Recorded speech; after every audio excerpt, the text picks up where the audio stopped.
Lancaster! Mark, a 2-1 final day victory over Guiseley to round off the season.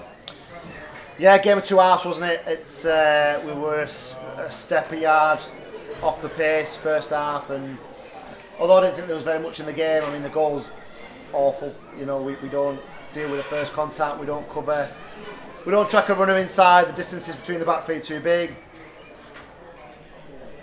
But ultimately, you know, there was a danger of petering out into a nothing game, and what I would say is great credit to the lads, because they dug in second half, they got front foot, they went and got after them, and they were a lot more ruthless, you know, and the two goals were well crafted, and to be fair, we could have scored 3, 4, 5, couldn't we? You know, Nico's had a great chance, it was a good chance from a corner, Brownie's had a chance at the end there, so really pleased with our second half performance, and thought we deserved all the points as well. We have amazing home support here today, treated to 2 goals scored, as you say, by David Norris and Charlie Bailey, who's really coming to form in the final. Yeah, Charlie doesn't want the season to end, does he? You know, he's got 4 and 2. He wasn't great first half, and all of a sudden he's just got that little bit of magic in how he plays, isn't he? He's that type of player, and he was unplayable again. He was unplayable last week at Ashton. He was unplayable today, second half, and I mean Nozza's bursting into the box with, you know, 1 minute left on the clock, like he never stops. I know that he'll do another season. I'm sure he will. And I think we've managed him really well in terms of his workload as well this year. But yeah, those two standout performers at the second half. We could pick anybody, couldn't we? I thought we were pretty good across the board. And look at the two teams that we've beat. I mean, we continue to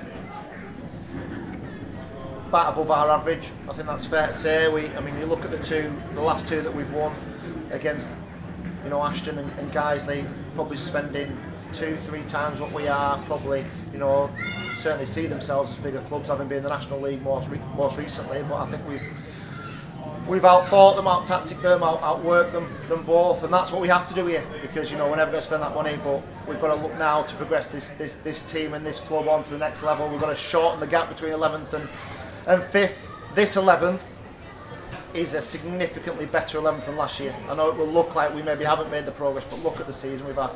It's a massive result for us to be where we are, and yes, we want to drive all the marginal gains to make us better and stronger, but I genuinely think this team's a top 5 team.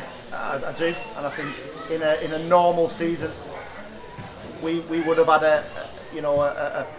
a say in those positions up the top end of the table. Our job now is to consolidate, to add some quality where we are, but never to lose that spirit, that endeavour that we have, and the dressing room. The dressing room, they're a fantastic set of lads, and you know, my work will start now next 2 weeks to try and re-engage those players whilst we're starting to dip into the market for the areas we need to strengthen as well.